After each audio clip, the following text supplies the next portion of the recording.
एक चमत्कार की बात बताता हूँ जी। मैंने ना पंजाब में आउटलेट बनाने शुरू ठीक है। किए। पंजाब के अंदर जैसे जलंधर में हवेली है, ठीक है। आपने कभी सुना हो, हवेली है जैन साहब की बहुत बड़ी हवेली, उसके अंदर लोग खाना खाने आते हैं और बहुत बड़ा फुटफॉल है। मैंने उनके आगे जैन साहब को रिक्वेस्ट करी, मैं कहा जैन साहब यहाँ बनाना चाहते हैं हम। कहता गोयल साहब हम आपको रिक्वेस्ट करने वाले थे कि हेल्थ का कुछ बनाओ। तो वहाँ जब हमने बनाया सर, तो वहाँ मेरी फ़ोटो लग गई। मेरा एक फ़ोटो चलता है पंजाब में, 150-200 होर्डिंग लगा है सड़कों पे, जी। तो वो फ़ोटो ही लोगों को मतलब फ़ेमिलियर हो चुकी है। तो वो फ़ोटो लग गई, तो वो फ़ोटो लगने से पहले 4 दिन फ़ोटो नहीं लगी, कोई सेल नहीं हुई। जिस दिन फ़ोटो लग गई, माँ लक्ष्मी को पता चल गया सुभाष गोयल तो यहाँ बैठा है, मुझे जाना है उधर। उसी दिन से कमाल हुआ जी। और फिर मैंने देखा कि ये अच्छा है, राजा ढाबा है वहाँ पे, 2-3 राजे ढाबे हैं पंजाब के अंदर, सभी पे लगाया। और फिर उसके अंदर जो अपना एक बहुत पुराना दीपक ढाबा है, मतलब जो अच्छे-अच्छे ढाबे हैं। अब अम्बाला में वो मोड़ा हवेली है, वहाँ मूरथल में हवेली है, उसमें मतलब ये अब शुरू कर दिया जी। तो मैंने अपनी फ़ोटो का देखा कि जिस दिन जहाँ फ़ोटो लगती है, लोग वहाँ आ जाते हैं, और उसकी लाज जो है फिर हमें रखनी होती है कि ऐसा ना हो कि किसी के साथ 1% भी कुछ गलत हो जाए।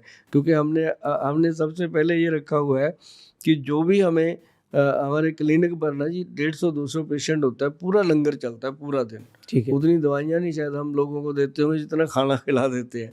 तो मतलब पूरा सुबह से रात तक। ठीक है। और ऐसे ही जो भी आप रौनक जी कभी आ जाना ऑफिस में, आके सिर्फ ये पूछना कि गोयल साहब कितने बजे मिलेंगे। वो कहेंगे इधर बैठो पहले खाना खाओ जी, फिर बात करते हैं। मतलब बात ही नहीं बताते उतनी देर, जब तक आदमी ला के चिल्ला ले कि मैं घर से खा के आया, कहता नहीं कोई बात नहीं थोड़ा खा। मतलब ये हमने शुरू से बनाया। तो ये मतलब चीज़ थी कि जब हम किसी को देते हैं ना जी, जी।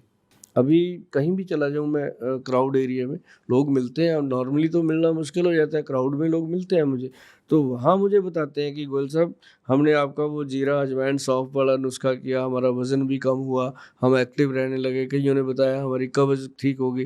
तो ऐसी चीज़ें बहुत। थैंक यू सर, अपनी जर्नी शेयर करने के लिए। बहुत ही इंस्पायरिंग थी, और जो सेवा वाला भाव था, आई थिंक वो अगर हर व्यक्ति में आए तो माँ लक्ष्मी की कृपा सब पे अपने बरसेगी। आप आती है जी, अपने आप अपने आती है। आप वेरी आती है। Important sir. अल्कोहल एक बड़ा प्रॉब्लम है, अब तो लाइफस्टाइल का हिस्सा बन गया, उसको लोगों ने इतना नॉर्मलाइज कर दिया है, ऐसे लगता है कि गैदरिंग बिना शराब के तो हो ही नहीं हो ही सकती। नहीं सकती। पर उसका हेल्थ पे जो इम्पैक्ट है वो लोग समझ नहीं पाते, और जब तक समझते हैं तब तक गाड़ी निकल जाती है। क्या कोई नुस्खा है आयुर्वेद के पास कि लोगों की शराब छूट जाए? एक चीज़ लोगों को, शायद कुछ लोगों को पता होगा, लेकिन मैं मानता हूँ कि 80% लोगों को नहीं पता, जो मैं अभी बताने जा रहा हूँ, कि शराब जो है लोग समझते हैं कि लीवर पे इफ़ेक्ट करती है, नो डाउट करती है। क्योंकि ये बात याराना फ़िल्म में अमिताभ बच्चन जी ने लोगों को बताई थी कि दारू पीने से लीवर ख़राब हो जाता है। तो उस दिन से लोग समझ गए, क्योंकि एक सेलिब्रिटी की बात बड़े अच्छे से समझ ठीक जाते हैं, है। डॉक्टर की बात सुनने में उनको लगता है ये तो ऐसे ही बोली जाते हैं। लेकिन जब हमने उनको ये चीज़ बताई लोगों को कि लीवर पे नो डाउट प्रॉब्लम आती है, बॉडी के हर ऑर्गन पे प्रॉब्लम आती है, इवन टू इंसान की जो फिजिकल सेक्सुअल हेल्थ है उस पे भी प्रॉब्लम आती है, क्योंकि कई बार तो उसी के कारण लोग पीते हैं। और दूसरी चीज़ क्या है कि ये ब्रेन के अंदर ना जी एक हार्मोन होता है जिसका नाम है सेरोटोनिन हार्मोन। आप कभी गूगल सर्च करेंगे सेरोटोनिन हार्मोन, तो आपको ये पता चलेगा यार गोयल ने तो बिल्कुल चोट मार दी निशाने पे। अब जब मैंने जिस को बताया ना जी, वो शराब पीनी छोड़ गया धीरे-धीरे करके। वो कहता है यार ये तो क कुछ और ही हो रहा है। जो आपका ब्रेन के अंदर सेरोटोनिन हार्मोन है, आप इमेजिन कीजिए कि ये आपके जहाज़ का कॉकपिट है, वो उसके अंदर पायलट है।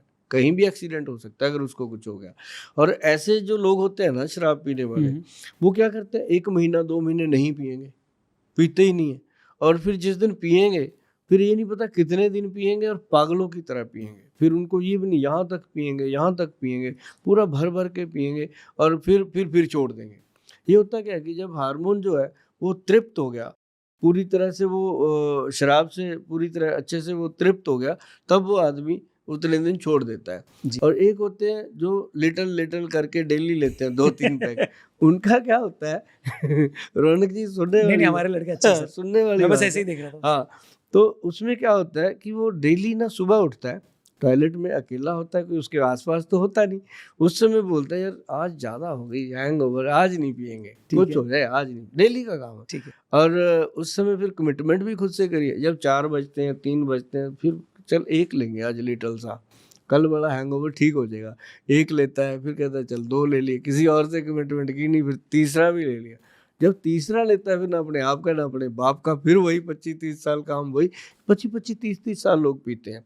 तो शराब को छुड़वाने के लिए हमारे जो वैद्य हैं वो आयुर्वेद से एक औषध बनाते हैं जो हमारी देश विदेश में बहुत फेमस है।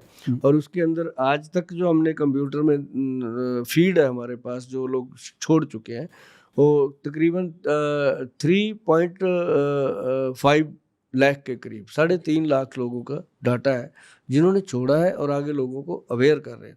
और ऐसा नहीं है कि शराब छोड़ना कोई चाहता नहीं, सभी छोड़ना चाहते हैं।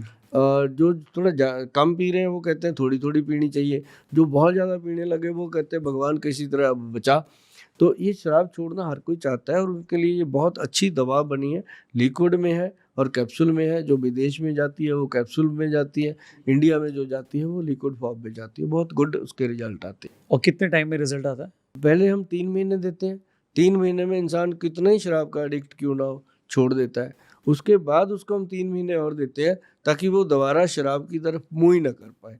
इसका ये बहुत गुड फंडा है जी कि 6 महीने में पेशेंट जो है वो शराब की आदत से छूट जाता है। चाहे वो अपनी मर्जी से ले ले, चाहे उसकी वाइफ मदर कुछ छुड़वाना चाहती है तो हम उसको भी प्रोसेस उसका अच्छे से बता देते हैं। और सिमिलरली है सिगरेट का क्या कोई ऑल्टरनेटिव है, कोई ऐसी कोई जड़ी बूटी की वो खाएं तो सिगरेट का मन नहीं करेगा, आप स्पेशली देखना, दिल्ली एनसीआर वालों हाँ, के लिए, आपने- क्योंकि वैसे ही इतना पोल्यूशन है कि सिगरेट हम वैसे ही पी रहे हैं। हाँ, जो तम्बाकू लेते हैं, गुटखा लेते हैं, सिगरेट लेते हैं, या खैनी मुंह में वो गद्दियाँ सी रखते हैं, क्या उसको कूलिप कहते हैं, ठीक है।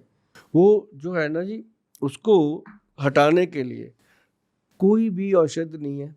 कोई कितने कुछ कह ले, ये दवा है वो दवा है, चिप लगा लो ये लगा लो, सब बातें हैं। ओके। उसका इलाज जो है आपकी रसोई घर में है। क्या करना। और एक बात और है, सिगरेट वाला इंसान हमेशा ईमानदारी से छोड़ना चाहता है, तम्बाकू गुटखे वाला भी छोड़ना चाहता है। वो कहते हैं जी मेरे से मजदूरी नहीं होती, यदि मैं नहीं खाता, मैंने तो बच्चे पालने हैं, बोलते हैं जी।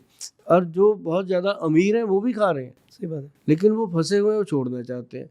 और उसमें क्या है कि एक तो अजवाइन होती है, जो अपने आप नॉर्मल अजवाइन होती है, उसको ऐसे लो हाथ में जैसे जर्दा लेते हो, और उसके अंदर वो जैसे वो चूना मिलाते हैं, अब सेंधा नमक लो थोड़ा सा मिला के उसको ऐसे चुटकी बजाओ, उसको रखो मुंह में 3 घंटे तक। जनाब, आदमी को सिगरेट का कोई टेस्ट नहीं आता, वो गिरेगा फेंक देगा, मतलब एक आधा कश लेके फेंक। धीरे धीरे जो आदमी दिन की 20-25 सिगरेट पी रहा है, 30 पी रहा है, वो 2-3 पे आ जाएगा, 4 पे आ जाएगा, छोड़ देगा। मतलब ये सबसे आसान। अजवाइन और सेंधा नमक, अजवाइन और सेंधा बस एक और इससे चम्मच- आपके ना गुटखा वाला प्रॉब्लम भी सॉल्व हो जाए, बिल्कुल, खैनी वाला प्रॉब्लम भी बिल्कुल, जहाँ आप खैनी गुटखा वो रखो, मुंह का टेस्ट ही अलग हो जाता है। और दिन प्रतिदिन आपके मुंह के अंदर स्वाद बनेगा, खाने का स्वाद आएगा, आपका ब्रेन फ्रेश होता जाएगा। और इससे और क्या चाहिए भगवान से अपने को, कि अगर ये सिगरेट तम्बाकू गुटखा छूट जाए।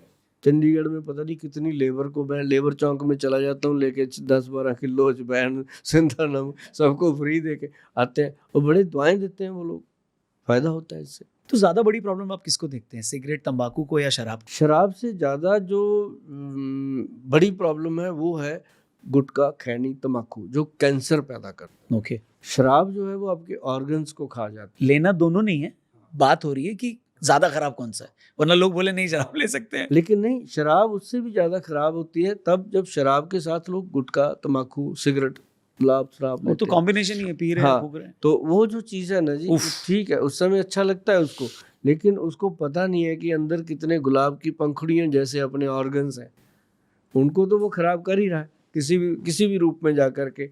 और देखो, एक मैं आपको एग्जांपल बताता हूँ, पंजाब की है।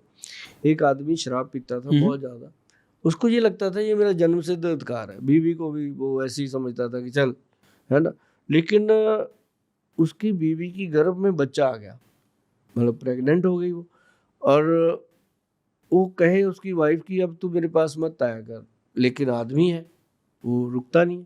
तो वो जब उसके पास जाए सोए तो मुंह के साथ, वो तो जानी जानी है ना जी रेस, तो औरत के नाक से जो अंदर रेस जा रही थी उसने उस बच्चे के ऊपर कैसा इफेक्ट किया। आम आप एग्जाम्पलें देखते हैं, ये तो मेरे पास आई एग्जाम्पल तब बता रहा हूँ, ठीक है। होती हैं रोज ये चीज़ें। तो क्या हुआ, उसकी मैंने एक एग्जाम्पल फिर बना के बताई लोगों को कि मान लो एक फूल है खिला हुआ, बड़ा सुंदर लग रहा है, आपका मन करता है मैं इसको तोड़ लूं, जाके इसको ले लूं, उठा लूं, कुछ भी। तो आप अभी उसके पास ही जा रहे हो, कोई सरफरा आता है उसके ऊपर तेजाब डाल के चला जाता है, तो आप उस फूल ना तो वो आपका था, लेकिन आप उस तेजाब डालने वाले को कितनी गंदी गालियां देंगे आप सोच भी नहीं सकते। सही बात। तो वो तेजाब आप अपनी वाइफ के पेट में जो बच्चा पल रहा है, एक छोटा सा भ्रूण गुलाब के फूल की तरह कली जैसा, आप उसके ऊपर रोज तेजाब डाल रहे हो, तो आप कहाँ पे स्टैंड करते हो? तो वो बच्चा जब पैदा होता है, या तो उसके सर पे बहुत पसीना आता होगा, या फिर कई बार होता है कि हम सुनते हैं कि ठीक है बेटा हो गया या बेटी कुछ भी, लेकिन वो अभी उसको आईसीयू में रखा हुआ है। क्यों भाई? उसको जॉन्डिस हो गया। क्यों? वो अंदर पैग लगा रहा था क्या बच्चा? कहाँ से होगा उसको जॉन्डिस? तो वो चीज़ें उसको इफ़ेक्ट करती हैं। तो ऐसे करके हम तो हमेशा कहते हैं कि भाई शराब पीने वालों को कोई उनके माँ-बाप नहीं समझा सके, मैं कौन होता हूँ। लेकिन इतना ज़रूर समझ लो, छोटी सी बात, कि जब आपकी बीवी या आपकी बहन या आपके घर में कोई भी लेडी प्रेग्नेंट है, तो शराब पी के आप उसके पास मत जाइए, उसके साथ मुँह की हवाड़ मत उसको दे दीजिए, ताकि उससे आपके अंदर जो बच्चे पल रहे हैं उनको नुकसान होता है। और कोशिश कीजिए कि उतने दिन शराब ना पीजिए, तो क्या होता है, जैसे 9 दिन नवरात्रों में नहीं पीते तो 9 महीने वो ना पियो, क्या फ़र्क पड़ेगा?